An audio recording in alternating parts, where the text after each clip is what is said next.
Assalamualaikum warahmatullahi wabarakatuh.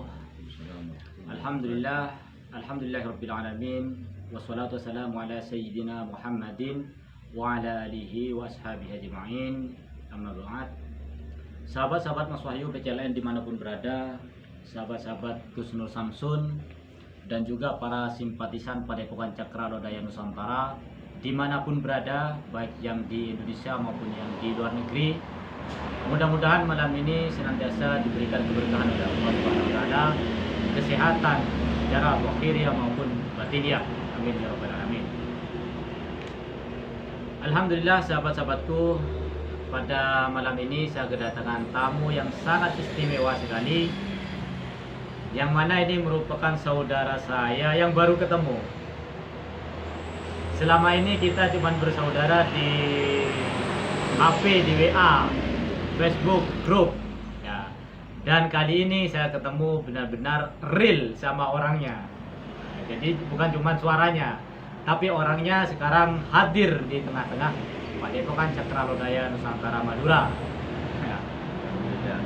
Alhamdulillah, mudah-mudahan persahabatan ini kekal sampai akhir hayat. Amin. Boleh diperkenalkan dulu Mas, namanya siapa? Gak apa.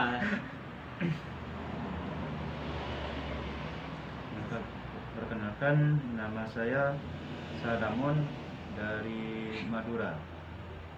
Kokoknya. Kokok Bangkalan. Kokop itu termasuk salah satu kabupaten Bangkalan ya. Beliau ini berada di Malaysia ya sebenarnya. Malaysia. Berapa tahun di sana? 5 tahun. 5 tahun. Malaysia mana? Johor Bahru. Saudara-saudaraku yang di Malaysia mungkin yang ada di Johor, nah inilah saudara saya pernah berada di Johor. Ya. Ada yang di Malaysia itu ada Kanisa Antakusuma, itu di Malaysia semua. Dan sekarang guru besar kita GNS di Malaysia. Mudah-mudahan beliau Samsun bisa kembali ke tanah air dengan keadaan sehat walafiat dan selamat dalam perjalanan bersama krunya. Sahabat-sahabat Mas Wahyu PCLN dimanapun berada, pada kesempatan kali ini ya, saya tidak akan membahas yang lain. Saya tetap fokus menjawab pertanyaan yang dilontarkan ke saya atau dilontarkan ke Padepokan Cakra Lodaya Nusantara.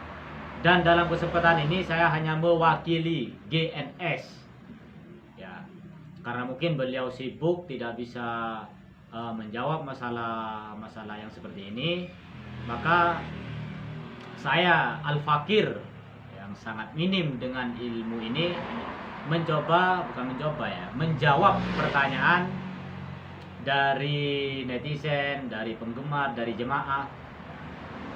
Dan tentunya saya tetap mengharapkan masukan dari para senior, para ustadz, para kiai, para mungkin yang ahli fikih, ahli hukum. Tetap saya mengharapkan kritik dan sarannya, juga masukan-masukannya. Hal itu untuk menambah wawasan saya, untuk menambah pengetahuan saya. Adapun pertanyaan kali ini Mas yang sedang viral ditanyakan ke saya mengenai bagaimana hukumnya pernikahan antar agama. Pintunya tutup dulu biar suaranya fokus, karena saya gak punya pengeras suara. Jadi suaranya yang keras. Gak usah pakai mic ya? Iya. Sudah keras. Jadi begini saudara-saudaraku, sebenarnya ya ini bukan bagian saya, karena kalian tahu semua bahwa saya itu bukan ustadz. Nah, cuman setelah ada pertanyaan seperti ini, saya belajar sama kiai, saya tanya sama kiai dan menemukan jawabannya. Karena banyak jemaah saya yang istilahnya terjebak dalam pernikahan seperti ini. Kemudian tanya ke saya, Mas Wahyu, bagaimana hukumnya pernikahan antar agama atau beda agama? Nah, maka secara singkat saja, tanpa berbelit-belit saya jawab, pernikahan antar agama menurut keyakinan dan akidah saya sebagai umat Islam itu hukumnya haram atau tidak sah. Kalau pernikahannya tidak sah, maka hukumnya berkumpul, baik itu berkomunikasi dalam rumah tangga maupun berhubungan badan, itu hukumnya haram, jatuhnya pada perzinahan. Nah, itu. Ya, jadi mohon maaf buat saudara-saudaraku yang mungkin non muslim, yang beda akidah dengan saya mohon maaf. Tanpa sedikit pun menyinggung perasaan kalian, tanpa sedikit pun saya ingin merendahkan kalian, akan tetapi karena ini soal akidah yang saya yakini, maka saya akan jawab sesuai dengan apa yang tertera di dalam kitab suci saya, kitab suci Al-Quran, sebagai kitab suci umat Islam. Ya. Jadi sekali lagi saya tegaskan bahwa itu haram sesuai dengan ayat yang tertera di dalam Al-Quran, yaitu di dalam surat Al-Baqarah ayat 221. Allah berfirman, A'udzubillahi minasyaitonirrajim, bismillahirrahmanirrahim, wala tankihul musyrikati hatta yu'minna wala amatun mu'minatun khairu min musyrikatin walau a'jabatkum. Yang artinya, dan janganlah kamu menikahi perempuan-perempuan musyrik. Dalam tafsir, ya, dalam tafsir Jalalain, musyrik yang dimaksud di sini adalah setiap perempuan atau setiap laki-laki. Karena ini bunyi ayatnya wala tankihul musyrikati, berarti janganlah kamu semua menikahi wanita-wanita musyrik. Ya, jadi seorang laki-laki dilarang menikah dengan wanita yang di luar Islam. Jadi musyrik di sini adalah mereka yang tidak mempercayai adanya Allah sebagai Tuhan dan adanya Rasulullah sebagai utusan Allah, utusan Tuhan. Yang berada dalam kategori ini disebut dengan musyrikah atau musyrik. Ya, kalau perempuan disebutkan di sini musyrikati. Ya, perempuan-perempuan musyrik, non muslim ataupun yang tidak percaya dengan Allah. Jadi janganlah kamu menikahi perempuan-perempuan musyrik hatta yu'minas, sampai dia beriman kepada Allah. Jadi kalau sudah mereka beriman kepada Allah, maka boleh kita nikahi, boleh dinikahi. Ya. Dan masuknya ke dalam Islam karena iman, ya, bukan karena pernikahan tadi. Jadi misalnya ada orang non muslim, dia masuknya Islam karena ingin menikah dengan pria muslim, itu sudah beda urusan di dalam akidah keimanannya. Akan tetapi ketika dia benar-benar ingin masuk Islam karena meyakini bahwa tiada Tuhan selain Allah dan Nabi Muhammad adalah utusan Allah, dia masuk Islam. Kemudian ada seorang laki-laki ingin menikahi dia, maka hukum pernikahannya sah. Ini sudah sesuai dengan ayat yang ada di dalam Al-Quran. Jadi kenapa di sini dikatakan hatta yu'minna, sehingga dia beriman. Bukan dikatakan hatta muslimatin, tapi hatta yu'minna, sampai dia beriman. Dalam artian mempercayai bahwa tiada Tuhan selain Allah dan Nabi Muhammad adalah utusan Allah. Dia masuk Islam, kemudian ada seorang laki-laki ingin menikahi dia, maka hukum pernikahannya sah. Nah, seperti itu. Walau amatun mu'minatun khairum mim musyrikatin walau ajabatkum. Apa artinya? Artinya begini. Seandainya atau apabila ada hamba sahaya mukminatin, artinya budak perempuan tapi Islam.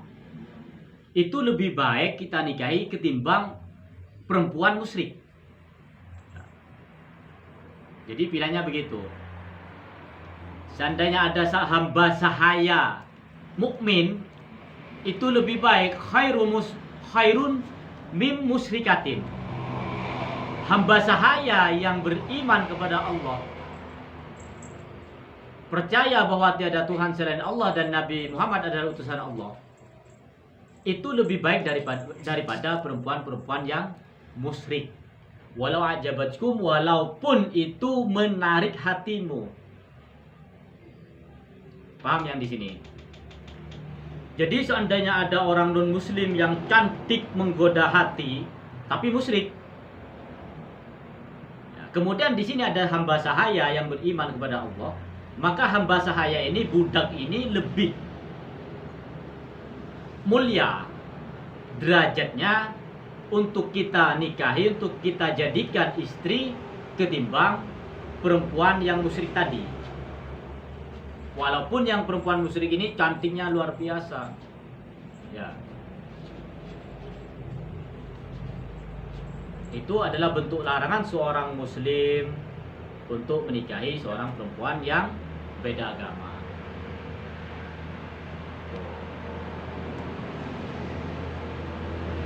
Kemudian Islam itu maha adil.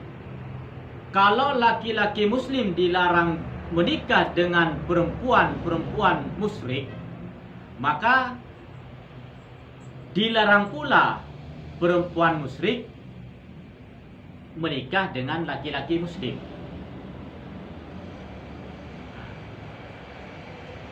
Misalnya nih, ada seorang laki-laki tapi non muslim, musyrik.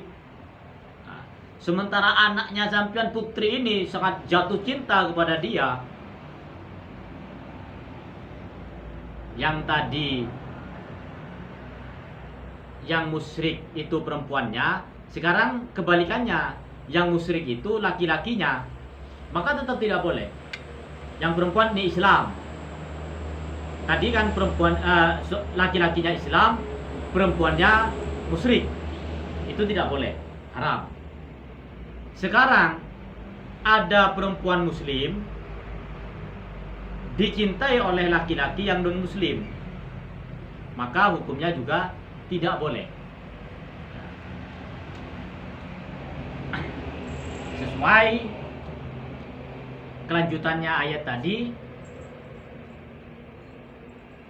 wala tunkihul musyrikina, jangan kau menikah dengan laki-laki yang musyrik hatta yu'minu, sehingga mereka beriman kepada Allah.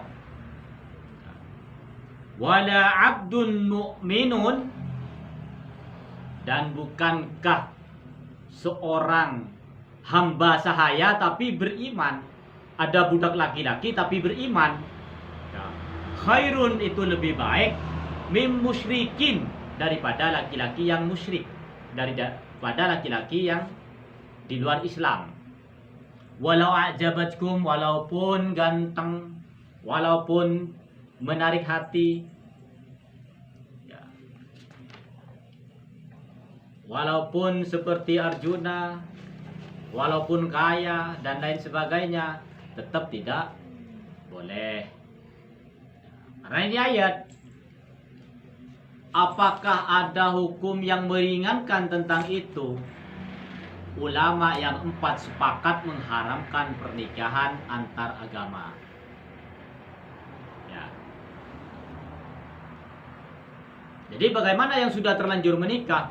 Yang penting saya sudah menyampaikan bahwa itu tidak boleh. Bukan berarti saya harus, ini berpisah, ini bercerai, ini enggak. Urusan saya di sini menyampaikan ayat yang sudah saya baca dan menjawab pertanyaan tentang hukumnya. Setelah itu selesai urusan saya. Terserah kalian, apakah dilanjutkan pernikahan yang seperti itu, apakah tidak. Yang penting saya sudah sampaikan bahwa pernikahannya haram. Kalau pernikahannya tidak sah, maka hukumnya berkumpul adalah haram. Hukumnya melakukan hubungan badan tetap jatuh ke dalam perzinahan. Tuh.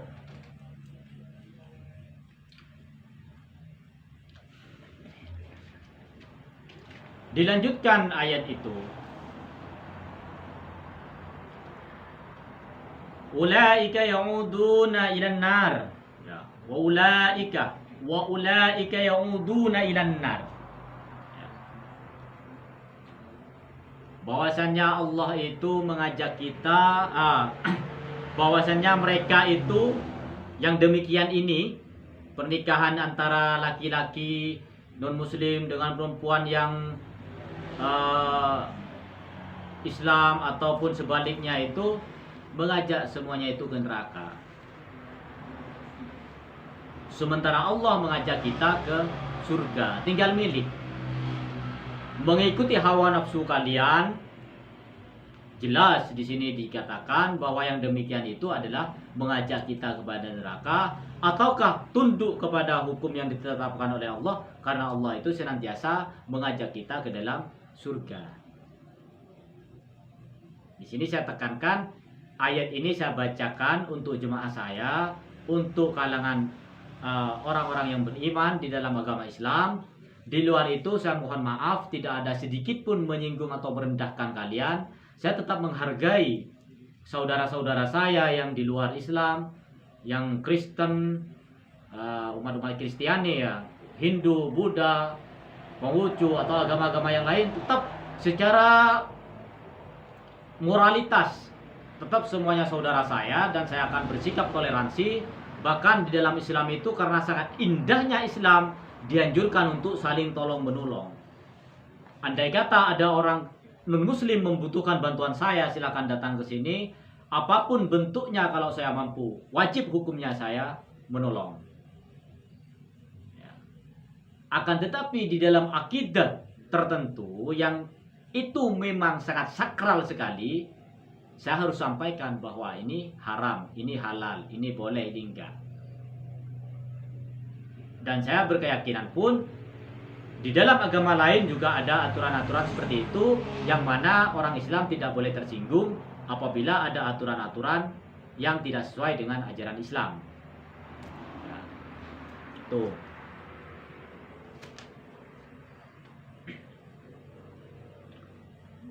Wallahu yad'una ilal jannah. Sesungguhnya Allah itu mengajak kita kepada surga.